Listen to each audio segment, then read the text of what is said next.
Bismillahirrahmanirrahim. Assalamualaikum warahmatullahi taala wabarakatuh. Kita berjumpa lagi dalam tazkirah akhlak ahli Al-Quran. Ting ting ting ting ting ting ting ting ting ting.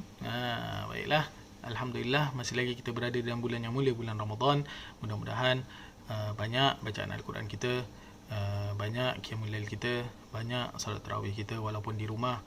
Alhamdulillah kita tidak lepaskan kerana kita telah diizin oleh Allah SWT untuk bertemu bulan yang mulia ini. Maka mudah-mudahan kita dapat manfaat sebaiknya dalam bulan yang mulia ini, insya-Allah. Amin ya rabbal alamin. Kita mulakan dengan Al-Fatihah ila hadratil Habib Mustafa sallallahu alaihi wasallam.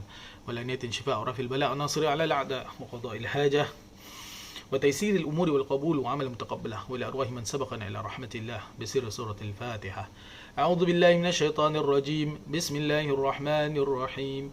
Alhamdulillahi rabbil alamin. Arrahmanir rahim. Malik yaumiddin. Iyyaka na'budu wa iyyaka nasta'in. اهدنا الصراط المستقيم صراط الذين أنعمت عليهم غير المغضوب عليهم ولا الضالين آمين. Baik, insya-Allah kita akan sambung dalam akhlak ahli Al-Quran. Ahli Al-Quran itu adalah mereka yang sentiasa membaca Al-Quran, mengamalkan pengajian-pengajian yang ada dalam Al-Quran, mempunyai akhlak yang mulia. Mereka adalah ahlullah, ahli yang dicintai, diredai, disenangi oleh Allah SWT.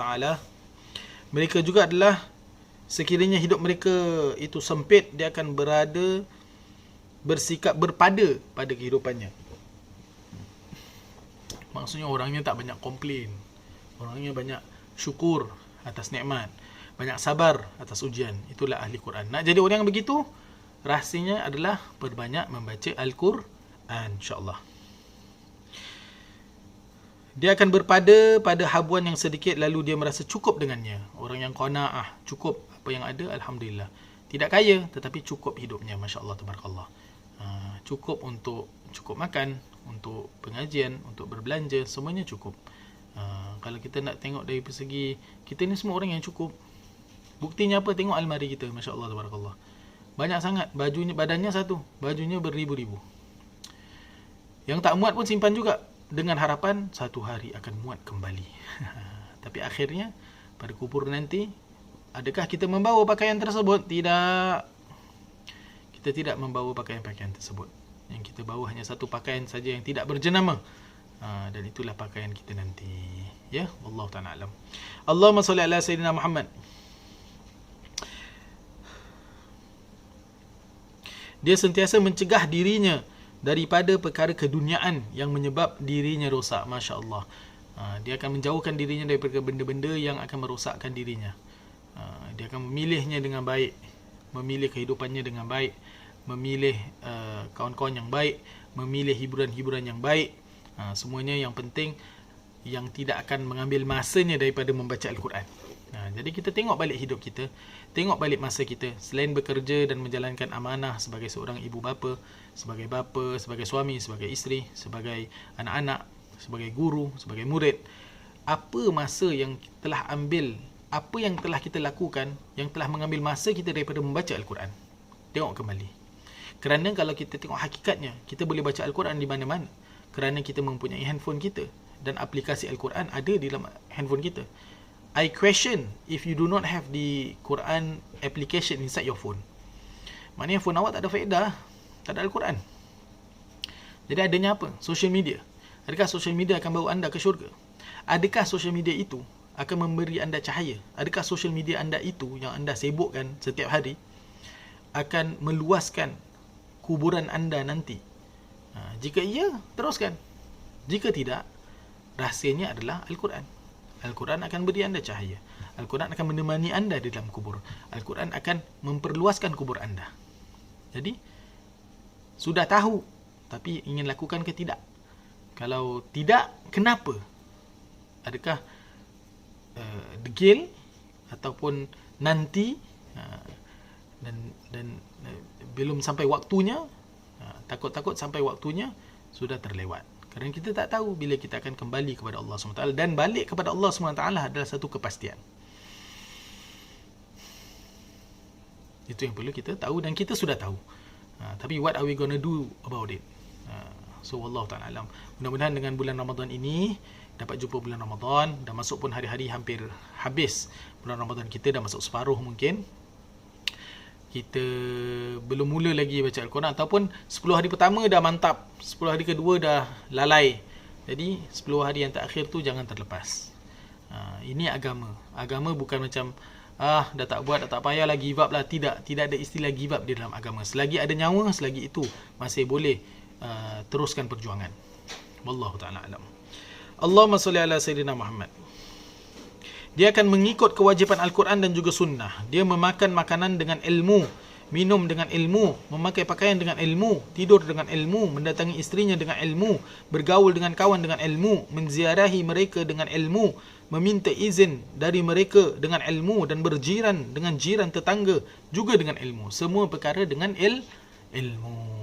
Mempunyai ilmu dalam satu perkara. Nak masuk perkahwinan, kena ada ilmu khusus rumah tangga. Sudah bernikah, ada anak-anak, masuk kursus ilmu parenting. Anak nak masuk darjah 1, ada ilmu macam mana nak persiapkan anak dengan darjah 1. Macam mana nak persiapkan anak jadi remaja. Macam mana nak persiapkan anak masuk sekolah menengah. Macam mana nak persiapkan anak menjadi anak yang soleh dan soleha. Perlu kepada ilmu. Macam mana nak play Facebook, play YouTube, perlu ada ilmu. Macam nak kuatkan suara, pelankan suara, ambil gambar, perlu ada ilmu. Jadi ahli Al-Quran ini sentiasa mencari ilmu, mempertingkatkan dirinya. Kalau kita standard saja, tak nak pertingkatkan ilmu, something wrong. Masya Allah, kita tengok banyak. Dah beberapa minggu ni kita jumpa, minggu ke-5. Banyak benefit kita dapat daripada dengan baca Al-Quran. Banyak perkara boleh membantu kita menjadi insan yang lebih hebat. Wallahu a'lam. Dia biasakan dirinya untuk melakukan kebaikan terhadap kedua ibu bapanya. Lalu dia merendahkan dirinya di hadapan mereka. Dia akan merendahkan suara di hadapan mereka. Dia membelanja hartanya untuk mereka berdua. Melihat ke arah mereka berdua dengan pandangan penuh kasih sayang. Sentiasa mendoakan kebaikan kepada mereka kedua. Berterima kasih kepada mereka apabila telah dewasa. Tidak merasa jemu dengan mereka. Tidak menghina mereka. Sentiasa berkhidmat kepada kedua ibu bapa. Jadi kalau kita menjadi insan yang tidak berkhidmat kepada ibu bapa kita yang masih hidup, maknanya kita belum jadi level ahli Quran. Masya Allah. Jadi ini jawapannya rupanya. Kita tengok masyarakat kita ni mungkin yang sudah tidak endah kepada orang tua kita, yang tidak endah berkhidmat kepada mereka, kerana jawapannya adalah kurang membaca Al-Quran. Tidak lagi menjadi ahli Al-Quran. Jadi ini obatnya. Obatnya adalah banyak baca Al-Quran sehingga menjadi level ahli Al-Quran.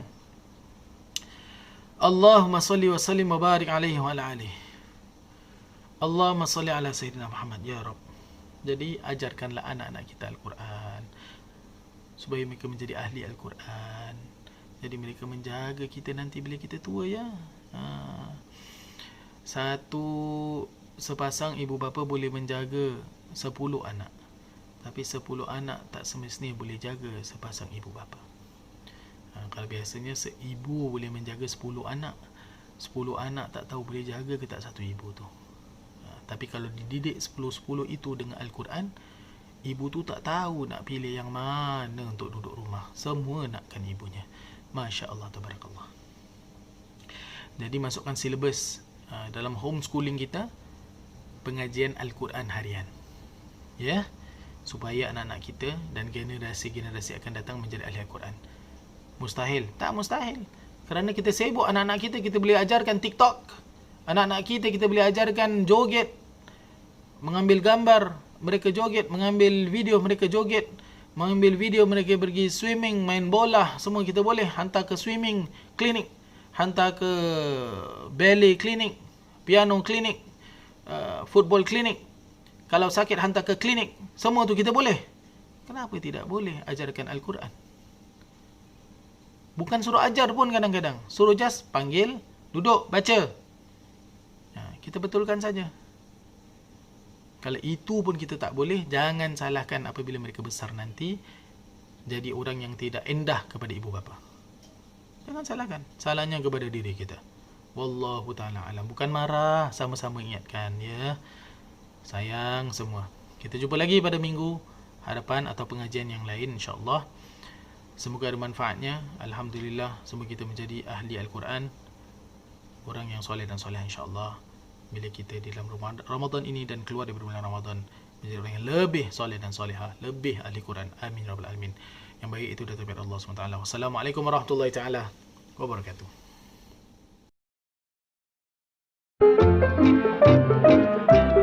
Puasa. Betul kita. Ya Allah. Ai mana ai? Astagfirullah. Alamak. Batallah puasa aku. Kalau terminum dalam bulan puasa, bulan Ramadan, tengah puasa, tak apa, dikecualikan. Boleh teruskan puasa. Jadi insya-Allah kerana itu adalah salah satu daripada hadiah daripada Allah Subhanahu Wa Taala. Tapi besok jangan buat lagi, Allahumma salli wa sallim wa barik alaihi wa ala alihi sallallahu wa sallam. Ya Rasulullah, ya Nabi, laka syafa'ah wa hadha matlabi ya Nabi. Ya Rasulullah, ya Nabi, laka syafa'ah.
Allah ya Sayyidi Musli hadina ya bira ra'ina al-an ya himmatan sadatil aqtab ma'adina sidqi wa sirri ya Sayyidi ya Rasulullah ya man lahu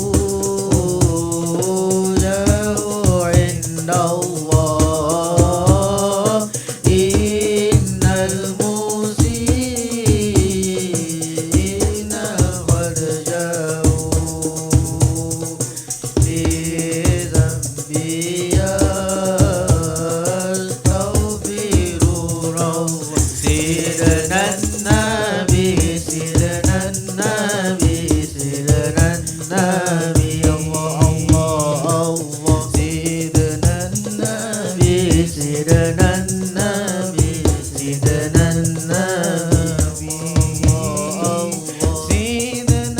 nabi sidna nabi sidna nabi Allah Syekh Abdul Qadir Al-Jailani Habibin Nabi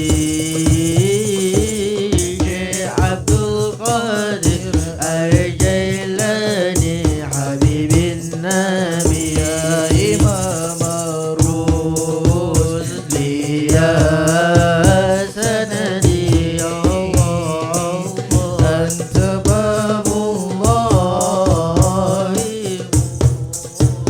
tabadi di dunia ya wa akhirati ya Rasulullah khudh biyadi qasaman bin najmi nawab mal mu'afa wa sakin musiwa na'il qawnain ni'an kasiwa hubbi maulal urbi wa ajami ya imam rusli ya sanadi anta